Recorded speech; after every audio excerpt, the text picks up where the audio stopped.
Good morning students. Our first topic for today's lecture is plasma membrane, or it is also known as cell membrane. The outermost delicate elastic membrane-like covering which separates the internal content of the cell from the external environment is known as plasma membrane.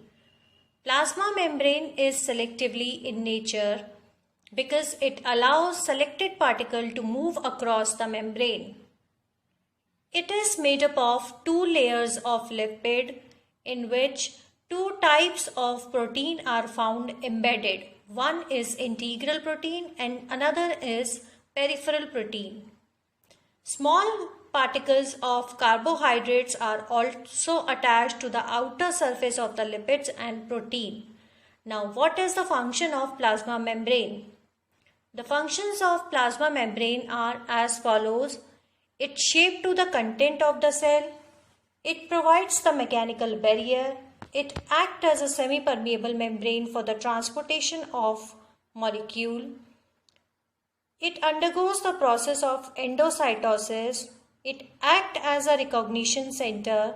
It helps in the flow of information, perform the process of osmosis, cell continuity, and modified to perform spatial function like absorption in microvilli, which is usually found in our small intestine. Before we study more about how the transportation of the substances take place across the membrane, we should know more about membranes also. Membranes usually act as a physical barrier between the content which is present inside the cell and its outer environment. Membranes are of following four types. Impermeable, which does not allow any particle to move across it. So the membrane which does not allow any particle to move across it is known as impermeable membrane. Second one is permeable membrane, which allow everyone or every particle to move across it irrespective of whether it is a solute or solvent. Third one is semi-permeable membrane. This type of membrane allow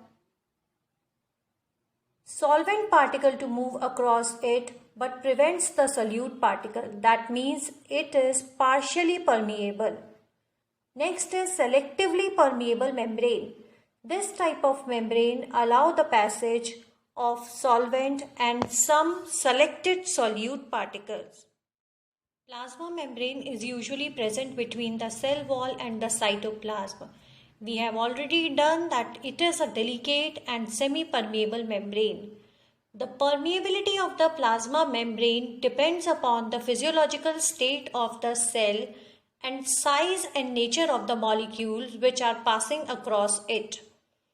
Plasma membrane regulates the flow of water and other organic and inorganic molecules through it. Next is the model which explains the structure of plasma membrane, and that is known as fluid mosaic model. This model is proposed by S.J. Singer and G.L. Nicholson in 1972, describing the structure and thermodynamics of the plasma membrane. According to the fluid mosaic model, plasma membrane is made up of bilayer of lipids. That means it is made up of two layers of lipids in which two types of proteins are found. One is the peripheral protein, which is found at the periphery of the lipid layer, and another is integral protein, which is found embedded between the two layers of the lipid. Because of the presence of unsaturated fatty acids in phospholipids, the two layers of plasma membrane has fluid consistency. That means the two layers of the plasma membrane are fluid in nature, not the rigid one. In the given diagram, you can see the structural details of the plasma membrane according to the fluid mosaic model, in which the two layers of the lipids and two types of proteins are clearly visible. Next is the type of transport that is taking place through the plasma membrane. There are basically two types of transport. One is active and another is passive. Substances may pass across the membrane without or with the expenditure of energy. If the substance is passing through the membrane with the expenditure of energy or consuming the ATP which is present in the cell, then this type of transport will be known as active transport. If the substance is passing through the membrane without consuming the ATP or the energy, then that type of transport will be known as passive transport. There is another word which is known as bulk transport. If large amount of substances and the food particles are passing across the membrane, that type of transport is called as bulk transport.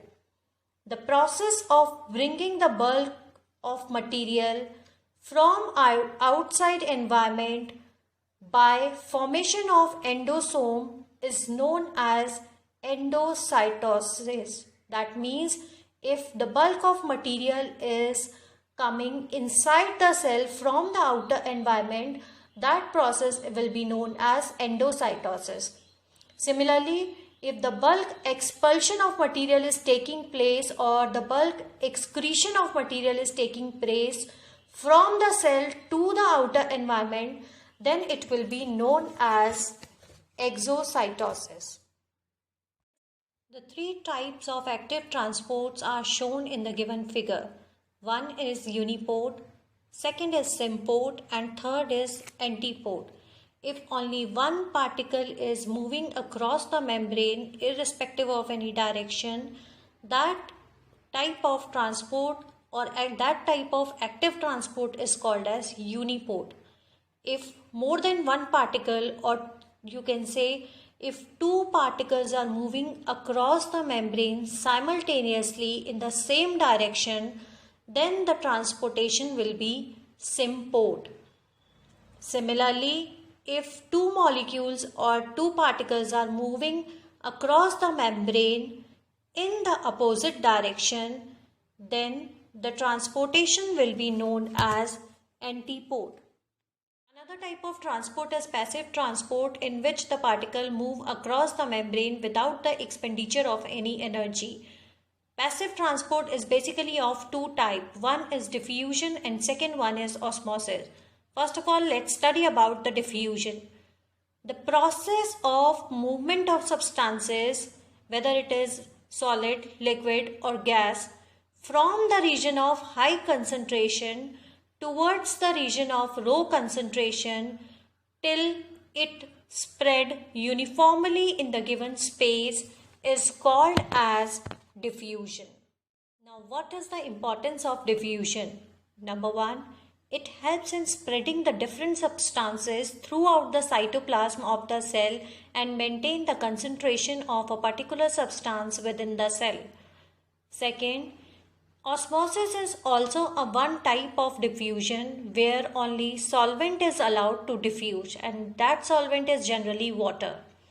Third is, it helps in the exchange of respiratory gases between the cell and their environment, and in this way it helps in the process of respiration. Next, transpiration that is occurring in the plant is another form of diffusion. Transpiration is the removal of unwanted water from the surface of leaf in the form of water vapor. That is known as transpiration. And another important function of diffusion is to spread the aroma of the flower so that it will attract the insect and other animals for the process of pollination. And we all know that for fertilization, pollination is very important process. Now we will study about the another type of passive transport, that is osmosis. It is defined as the diffusion of water or solvent across the membrane from the region of high concentration towards the region of low concentration with the help of semi-permeable membrane. Plasma membrane function as a semi-permeable membrane. The process of osmosis is basically of two types. One is endosmosis and second is exosmosis. Endosmosis is the process in which the osmotic entry of water or any solvent take place inside the cell from the outer system. Similarly, exosmosis is the process in which osmotic withdrawal of water or solvent take place from the cell to the outer environment. When we place the cell in higher concentration, the water comes out of the cell by the process known as exosmosis. Similarly, if we place the cell into the lower concentration, the water enters into the cell by the process called as endosmosis. You can see it is clearly visible in the diagram. If we keep the cell in a hypotonic solution, the process of endosmosis takes place, and if we keep the solution in hypertonic solution, the process of exosmosis takes place. Now, what is hypotonic and hypertonic type of solution we will do in the next slide. Now, let's see the type of osmotic solution. Osmotic solutions are basically those solutions which can cause osmosis or which are responsible for the process of osmosis. They are of three types: hypotonic, isotonic and hypertonic solution. Number 1, hypotonic solution. It is a type of solution which has an osmotic concentration lower than another solution. In case of isotonic solution has an osmotic concentration similar to the another solution. While in case of hypertonic solution, the solution has the osmotic concentration higher than that of another solution. Let us study how diffusion and osmosis are different from each other. Diffusion is the process that takes place in solid, liquid and gases, whereas osmosis only takes place in liquid medium. Diffusion does not involve any semi-permeable membrane, but osmosis requires a semi-permeable membrane. Diffusion equalizes the concentration of substances, but osmosis does not equalizes the concentration of substances on the two sides of the membrane. Different substances diffuse independently of one another. In case of osmosis, only solvent undergo diffusion. Diffusion is not much influenced by the presence of other substances, but osmosis is influenced by the concentration and type of solute particle present in the system.